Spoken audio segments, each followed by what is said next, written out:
The distinctive chime of the bell above the door announced his arrival with the same precision as the Monday morning clock struck 9. Violet Winters glanced up from her workbench at petals and blooms, her fingers still weaving stems of white lilies into an elaborate arrangement.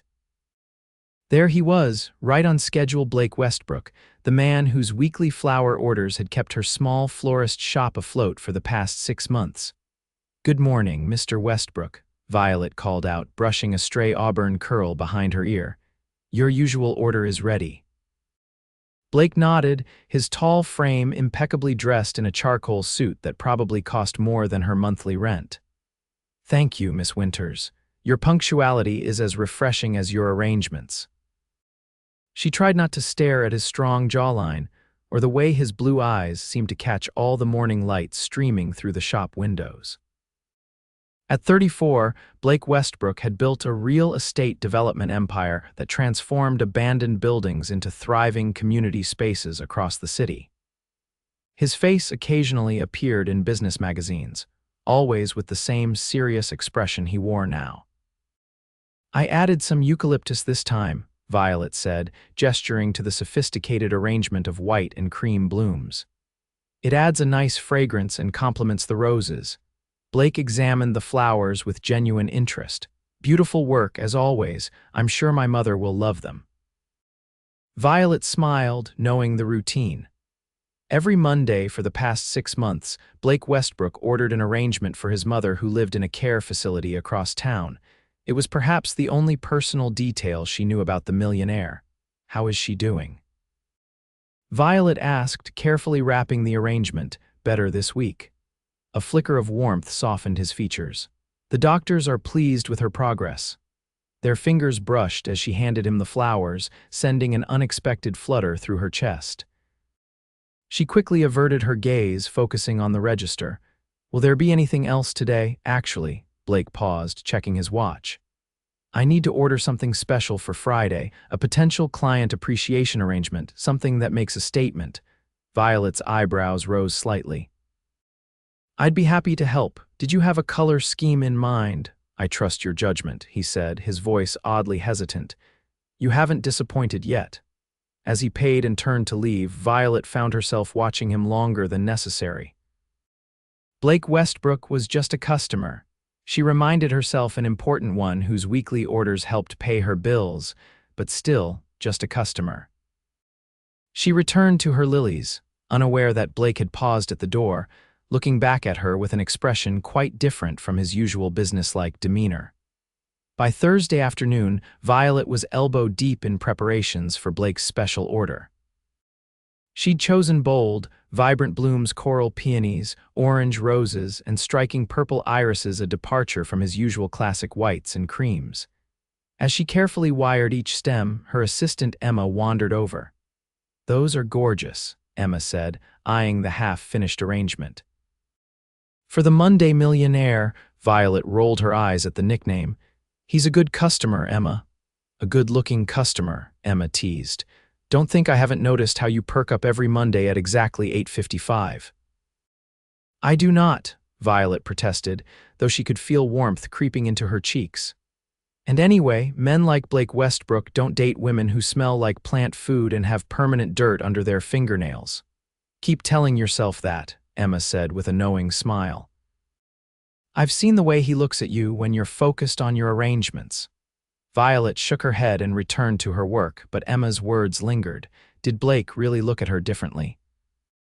She pushed the thought away, reminding herself that fantasizing about wealthy customers was the fastest route to disappointment. Friday morning arrived with a thunderstorm that rattled the shop windows. Violet had just finished Blake's client arrangement when the bell chimed. There he stood in the doorway, raindrops clinging to his broad shoulders, his usually perfect hair slightly damp. "Mr. Westbrook," Violet said, surprised. "You're early, I've just finished your arrangement." Blake ran a hand through his wet hair. "I wanted to see it before my meeting." He approached the counter, his eyes widening at the dramatic display. "This is unexpected." Violet's heart sank. "You don't like it?" "No," he said quickly. "It's perfect, bold, confident." A genuine smile transformed his face. "Just what I needed." Relief washed over her. "I'm glad." I wanted to try something different. Different is good, he said, his eyes meeting hers with unexpected intensity. An awkward silence stretched between them until Blake cleared his throat. I should tell you, the client I mentioned, it's actually for a new botanical garden project. We're transforming an abandoned lot into a public garden space in the East Side neighborhood. That's wonderful, Violet said, genuinely impressed. That area really needs more green space. I agree. Blake hesitated before continuing. Actually, I was wondering if you might be interested in consulting on the project. Your knowledge of plants and design sense would be valuable. Violet stared at him, momentarily speechless. Me, but I'm just a small shop owner. You're an artist, Blake corrected her. And clearly passionate about what you do. The project could benefit from someone like you. I'd have to think about it, Violet stammered. My shop keeps me pretty busy. Blake nodded, understanding in his eyes. Of course, no pressure.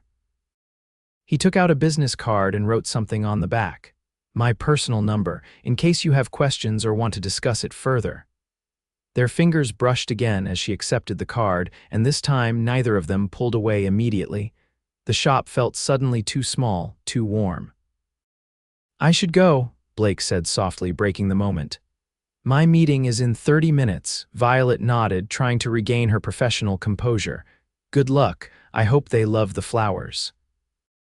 As Blake left with the arrangement, Violet stared at the business card in her hand, tracing her finger over the handwritten number on the back. Something had shifted between them, something she wasn't entirely prepared for. The weekend passed in a blur of wedding consultations and Sunday deliveries. By Monday morning, Violet had almost convinced herself she'd imagined the connection with Blake. Almost. When the bell chimed at 9, she looked up eagerly, but it wasn't Blake who entered.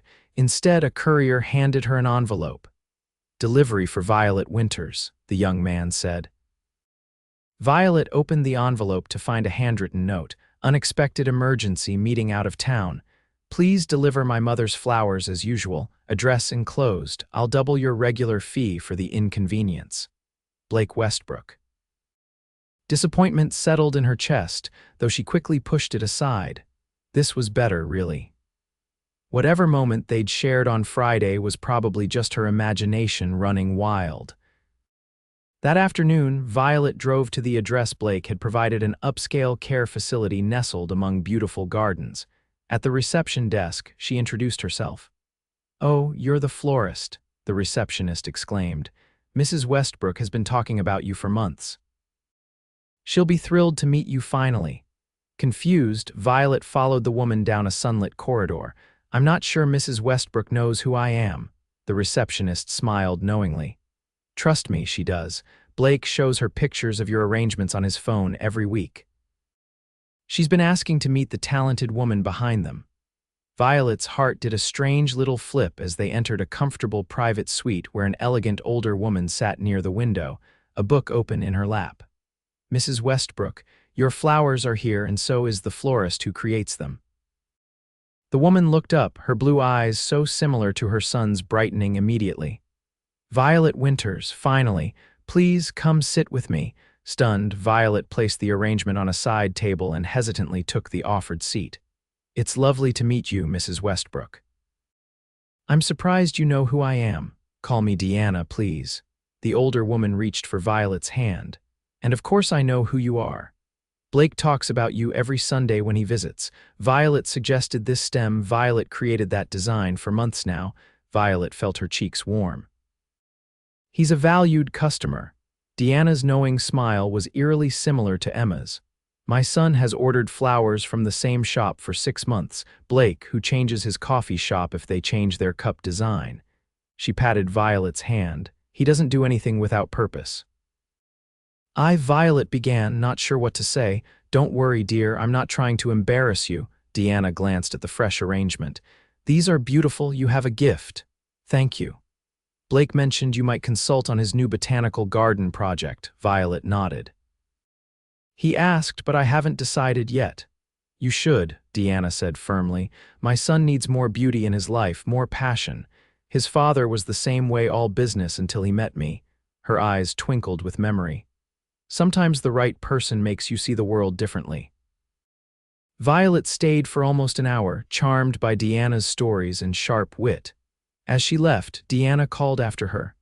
"The botanical garden would be lucky to have you, Violet, and so would my son." Driving back to her shop, Violet couldn't stop thinking about Deanna's words and what Emma had said about the way Blake looked at her. Was it possible? Had the millionaire who ordered flowers every Monday developed feelings for her? The thought both thrilled and terrified her. Tuesday morning, Violet awoke to a text from an unknown number. "Back in town, coffee tomorrow, Blake." Her fingers hovered over the screen for several minutes before she replied, "I'd like that." Their coffee meeting extended into lunch as Blake explained more about the botanical garden project.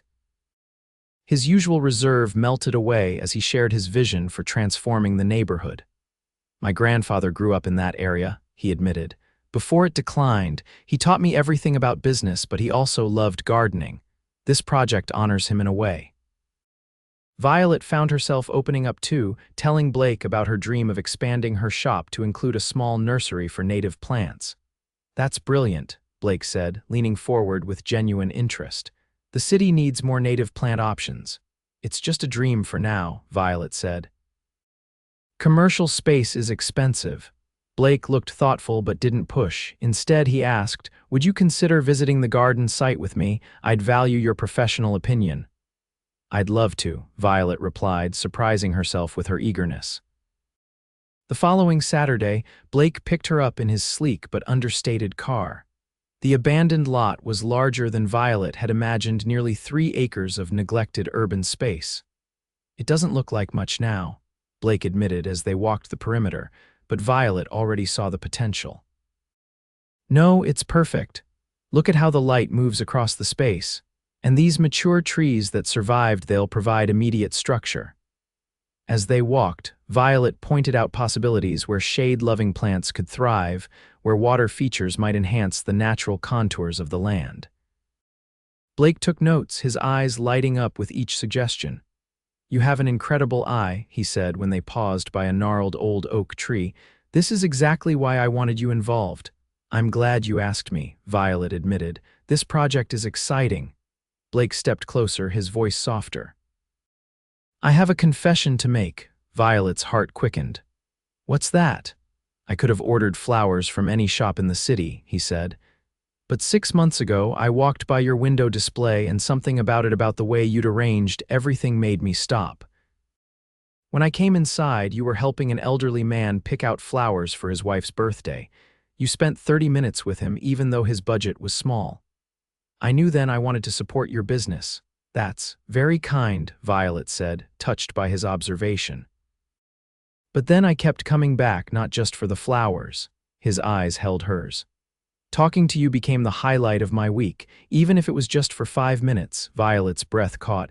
"I looked forward to your visits too." Blake's hand found hers, tentatively at first. When she didn't pull away, his fingers intertwined with hers. "I didn't plan this," he confessed. "I don't mix business and personal matters, but with you—" He shook his head, smiling ruefully. "All my usual rules seem irrelevant." Violet squeezed his hand. "I met your mother." Blake looked surprised. "You did?" "When I delivered the flowers on Monday. She's wonderful." Violet hesitated. "She seemed to think you've been talking about me." Blake laughed, a warm sound that transformed his face. "I may have mentioned you a few times." "A few, every visit," he admitted. "My mother says I light up when I talk about you." The confession hung between them, honest and vulnerable. Blake Westbrook, millionaire developer, had just laid his feelings bare in an abandoned lot surrounded by weeds and potential. Violet stepped closer. "I think you should know that my assistant calls you the Monday Millionaire, and she's convinced you've been looking at me differently for months."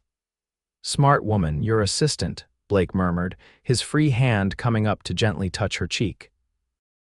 When their lips met, surrounded by the promise of a garden yet to bloom, Violet felt as though something perfectly right had finally clicked into place. In the weeks that followed, Blake and Violet fell into a relationship that felt both new and somehow familiar. He still came to the shop every Monday for his mother's flowers, but now he stayed to help Violet close up, often bringing dinner to share in the back room among the coolers of fresh blooms. Violet began consulting officially on the botanical garden project, her evenings filled with sketches and plant lists that she and Blake would discuss over wine in his sleek downtown apartment or at her cozy flat above the shop. "You never told me why you started sending flowers to your mother every week," Violet said one evening as they reviewed landscape plans spread across her small kitchen table. Blake's expression grew serious. "After my father died 3 years ago, she fell into a deep depression. She stopped gardening, which had always been her passion." He ran a hand through his hair. "The stroke last year was a wake-up call for both of us. I started bringing her flowers to remind her of beauty, of life continuing." Violet reached for his hand. "That's beautiful, Blake." "She's doing much better now," he said, his thumb tracing circles on Violet's palm. "She says meeting you was the best medicine she's had." "I adore her," Violet admitted. "She invited me to lunch next week, just the two of us," Blake laughed. "She's not subtle. She'll have our wedding planned by dessert." The casual mention of marriage hung in the air, neither of them addressing it directly, but the possibility lingered like a sweet fragrance. As spring turned to summer, the botanical garden project broke ground. Violet found herself increasingly involved, her small shop suddenly gaining attention as word spread about her role in the high-profile development. New customers began to seek out petals and blooms, drawn by the buzz around the garden project. "I need to hire another assistant," Violet told Blake one evening as they walked hand in hand through the partially completed garden. "Business has nearly doubled." Blake smiled, pride evident in his expression. "You deserve it. Your talent should be recognized." "It's because of you," she pointed out. "The publicity from this project—" "No," Blake interrupted gently. "The project is better because of you. People recognize quality when they see it." In the center of what would become the main garden, surrounded by freshly turned earth and the beginning structures of stone pathways, Blake stopped walking and turned to face her. "I have something to show you," he said, a nervous edge to his voice. He led her to a secluded corner where construction hadn't yet begun. A small sign stood in the ground: "Future site of Petals and Blooms Nursery Native Plant Specialists." Violet stared at the sign, then at Blake. "What is this?" "An opportunity," he said carefully. "The garden project will need a permanent plant supplier focused on natives. The board loved the idea of having a nursery on site." He squeezed her hand. "It's yours if you want it, Violet. A proper nursery connected to your shop downtown. You'd retain full ownership and creative control." Tears welled in her eyes. "You remembered my dream." "Of course I did." Blake's expression was earnest. "But I want to be clear, this is a legitimate business opportunity, not charity. The garden needs what you can provide." Violet threw her arms around him. "Yes," she whispered against his neck. "Yes, I want it." Blake held her tightly, relief evident in his embrace. "There's one more thing," he said as they separated. He reached into his pocket and pulled out a small velvet box. Violet's heart stuttered. "It might seem fast," Blake said softly, "but when you know, you know. My father proposed to my mother after 3 months. They were married for 37 years. He opened the box to reveal a vintage ring with a center diamond surrounded by small emeralds. "It was my grandmother's. My mother insisted I give it to you." "Blake," Violet whispered, her voice catching. "I love you, Violet Winters," he said simply. "The moment you came into my life, everything became more vibrant, more meaningful. You're the most genuine, passionate person I've ever known." He took a deep breath. "Will you marry me?" Standing in what would soon be her nursery, surrounded by the promise of new growth, Violet nodded through her tears. "Yes, yes, of course I will." The ring slid perfectly onto her finger, as though it had been waiting for her all along. Their wedding took place the following spring in the newly opened botanical garden. Blake Westbrook, now fully recovered and back to gardening, helped Violet design the floral arrangements. Emma served as maid of honor, teasing that she'd known all along that the Monday millionaire was smitten.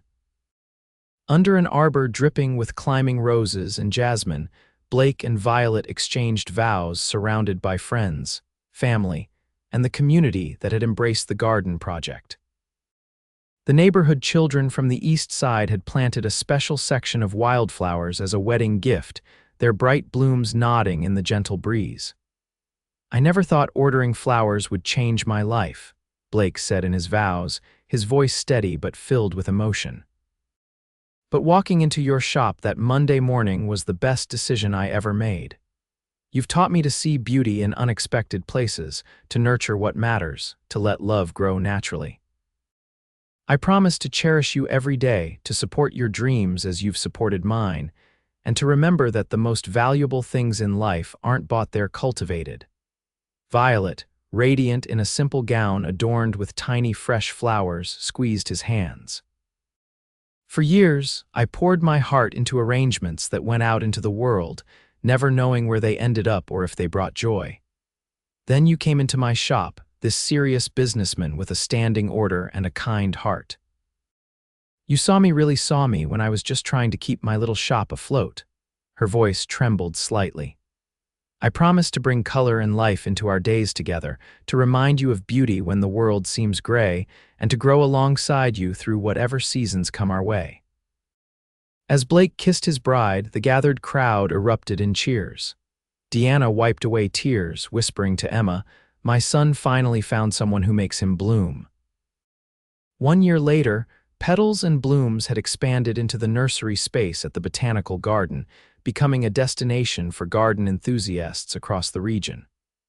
Violet divided her time between the original shop, now managed primarily by Emma, and the thriving nursery. Blake's development company had shifted focus to more community-centered projects, with the Botanical Gardens serving as their flagship success story. On a warm Monday morning, Blake entered the original Petals and Blooms shop with a familiar chime of the bell. Violet looked up from her workbench where she was training a new assistant. "Mr. Westbrook," she called out with a teasing smile, "your usual order is ready." Blake approached, greeting her with a kiss. "How are my two favorite people today?" Violet rested a hand on her growing belly. "We're perfect. Your son has been doing somersaults all morning." "He's going to be a gardener like his mother," Blake said, his hand joining hers. "Or a builder like his father," Violet countered. Blake gathered her close, breathing in the familiar scent of flowers in her hair. "Either way, he'll be surrounded by beauty."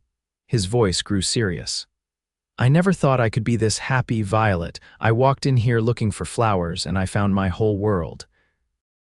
Violet smiled against his chest, thinking of the journey that had brought them here from a simple standing order to a love that continued to grow more vibrant with each passing season. "Who would have thought," she murmured, "that a millionaire ordering flowers every week would find his heart captured by a simple florist?" "I did," came Deanna's voice as she entered the shop, her arms full of garden fresh produce. "From the moment he first mentioned your name. Some things are just meant to bloom together." As Blake wrapped an arm around each of the women he loved most, Violet realized that true love was like the most perfect arrangement, unexpected elements coming together to create something far more beautiful than any single bloom could achieve alone.